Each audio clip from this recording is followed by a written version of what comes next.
Okay, let's just dive right into this. You ever scroll through your feed and notice someone you know who just never posts? Like, ever? No selfies, no vacation pics, zero updates. In a world that's basically built on getting attention, these people are a total mystery, right? But what if that silence isn't what we think it is? Today, we're going to decode the fascinating psychology behind why some people stay completely invisible online. So, what is the deal? I mean, in an age where your personal brand is everything, and we all share our highlight reels, choosing to be an online ghost, well, it almost feels like a radical act. What is really going on in their heads? As it turns out, psychology gives us some really powerful and honestly surprising answers that go way beyond what you'd first assume. All right, and this is where it gets really interesting. Our brains love to jump to conclusions, don't they? We see someone who doesn't post, and we might think, well, they must be shy or antisocial, or maybe kind of uninteresting. But the psychological reality, it paints a totally different picture. We're talking about someone who prioritizes privacy, is deeply self-aware, and is actually really emotionally secure. So this brings us right to the heart of it. We're going to go way beyond those surface-level guesses and get into what's really going on here. This isn't a story about fear or hiding from the world. It's a story about strength and making a very deliberate choice. Here's the absolute key. For a lot of these folks, staying offline is an active strategy. Psychologists actually have a term for this. They call it a high privacy orientation. Think of it like this. They're the bouncers at the door of their own mind. They get to decide exactly what information gets out and who gets to see it.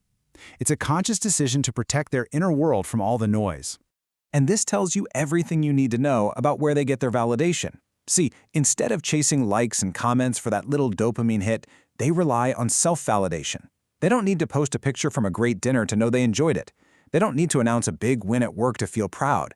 Their sense of worth comes from the inside, which is a quiet but incredibly powerful sign of inner security. So how is this inner security actually built? It's not just some random preference. It's often a really strong internal framework. You can almost picture it like the architecture of a building, a solid structure of self-worth and awareness that just makes all that external validation kind of unnecessary. And this whole framework is held up by three main psychological pillars. First, a really strong sense of self-awareness. Second, a secure, stable self-esteem. And third, a tendency to be a deep, introspective thinker. Let's break each one of these down. So, that first pillar, a rock-solid sense of self. People who share less often just have a really clear inner compass. They know their own values, they know their goals, and they know what actually matters to them. So they don't need the shifting winds of public opinion to tell them which way to go. The official psychology term for this is self-concept clarity. It's basically a measure of how clearly and confidently you know who you are. And think about it.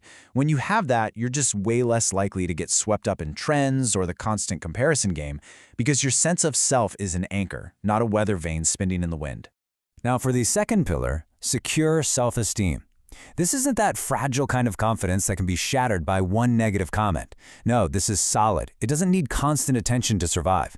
They don't need 1,000 likes on a photo to feel good about themselves because their sense of worth is built on a foundation of self-acceptance, not just public approval. And the third pillar is all about how they think. These individuals tend to have what's called an internal locus of evaluation. Now that is a fancy way of saying they march to the beat of their own drum. They are their own judge and jury. This just makes them more introspective and way more interested in having real, authentic connections than just collecting a bunch of online followers. Okay, so if they've got such a strong inner world, you've got to wonder, how do they see the digital world? Well, that brings us to our next point, their knack for seeing right past the digital illusion. A lot of people who stay low-key online aren't just protecting their privacy. They're also really media savvy. They have this keen awareness that so much of what they see on their screen is a performance, a carefully curated collection of perfect moments, not the messy, complicated, beautiful reality of everyday life. This quote right here just nails the problem. Social media basically encourages us to measure our real lives with all their ups and downs against the perfectly edited highlight reels of other people. It's a comparison game that is literally impossible to win, and man, it can take a serious toll. You ever find yourself just scrolling and then all of a sudden you just feel kind of bad about your own life? Yeah, there's a name for that. It's called social comparison theory. It's our brain's natural, hardwired tendency to figure out our own worth by seeing how we stack up against others. And online, that tendency just gets put into hyperdrive. So by opting out of this whole cycle, they are making a very conscious choice. They are choosing their own mental peace over a public performance. And in today's world, that is a pretty powerful act of self-preservation. Okay, let's bring all this together. We started with this mystery, right? The online ghost. But now we can see that their invisibility isn't a weakness at all. It's actually a sign of a very different and maybe even deeper kind of confidence. And this is the ultimate takeaway. They don't need to be seen to feel seen. True validation comes from within them.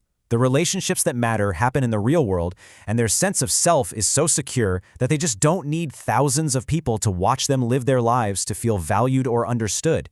In so many ways, that is real confidence. So I'll just leave you with this question to think about. In a world that is just obsessed with being seen, where it feels more and more important to be visible all the time, it's probably worth asking ourselves, where does our own confidence really come from? And what might we gain from embracing just a little bit of our own invisibility?